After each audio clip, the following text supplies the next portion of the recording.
আসসালামু আলাইকুম। তো কেমন আছো তোমরা? আশা করি আল্লাহর রহমতে অনেকটাই ভালো আছো। তো তোমরা অহনা গল্পটা লাইগা অনেক দিনই অপেক্ষা করছো।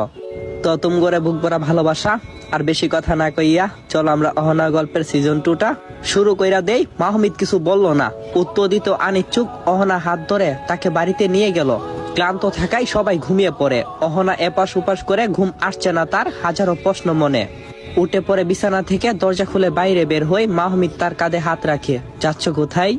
অহনা চুপ করে থাকে। মাহমিদ পুনরায় প্রশ্ন করে, বের হলে কেন? অহনা কিছু না বলে হাঁটা শুরু করলো। কিছুক্ষণ পরেই মুখ খুলে বলল, ভাবছি তোমার মতো কম কথা বলবো, কথা কম কাজ বেশি। তখন মাহমিদ বলল, কিন্তু তোমার গন্তব্য কোথায়? অহনা বলল, দেখতে পারবে। এই বলে অহনা হাঁটা শুরু করলো। নদীর পাড়ে এসে থামে। পূর্ণিমার প্রহর থাকার চারদিকটাই যেন খুব ভালো লাগছে দেখতে। নদীর পাড়ে থেমে পড়ছে অহনা। মাহমিদ তাকে বাধা দেয় না। আনমনে অহনা পানিতে নিজেকে নিমজ্জিত করে। একটু পর উঠে এসে মাহমিদের পাশে দাঁড়ায়। কিছুক্ষণ পর তার চোখের দিকে একটা প্রশ্ন ছুড়ে মারে, কে তুমি? মাহমিদ দূরে থাকিয়ে বলে, মাহমিদ। অহনা বলল, আমি তোমার পরিচয় জানতে চেয়েছি। কে তুমি? কোথা থেকে এসেছো? কেন এসেছো?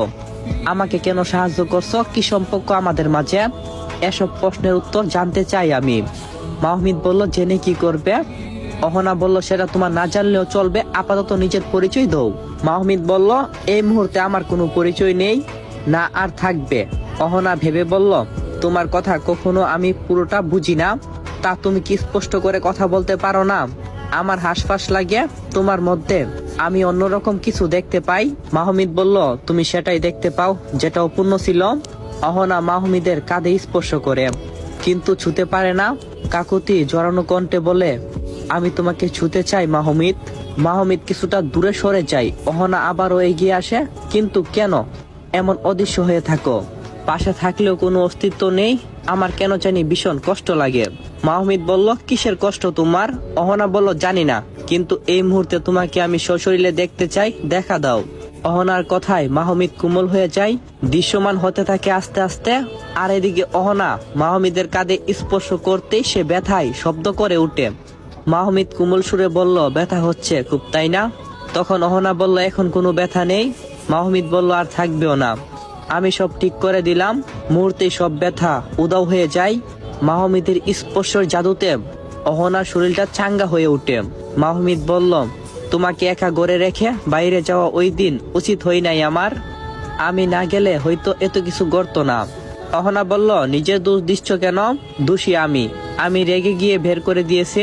মাহমিদ আকাশের দিকে তাকিয়ে বলল, জীবনটা আর একটু দীর্ঘ হলে কি হতো? অহনা বুঝতে পারে না তার কথা। অহনা বলল, তোমার জীবন আছে কিনা সেটা আমি জানি না। তুমি কি আদৌ মানুষ নাকি অদৃশ্য কিছু? আমি কিছু বুঝতে পারছি না। অহনা মাহমিদের চোখের দিকে তাকিয়ে থাকে। লোকটাকে তার খুব চেনা চেনা লাগে, তবুও মনে করতে পারছে না। মনে হচ্ছে এরকম চোখে সে আগেও একবার তাকিয়েছিল।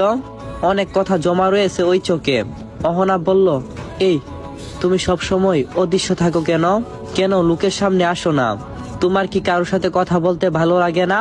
মাহমিদ বলল, আমি যতবার দৃশ্যমান হব ততবার আমার শক্তি একটু একটু করে কমে শেষ হয়ে যাবে।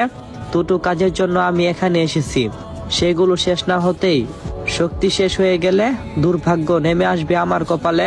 অহনা প্রশ্ন করে, কেন? কোন দুটি কাজ? আর কেন দুর্ভোগ নেমে আসবে?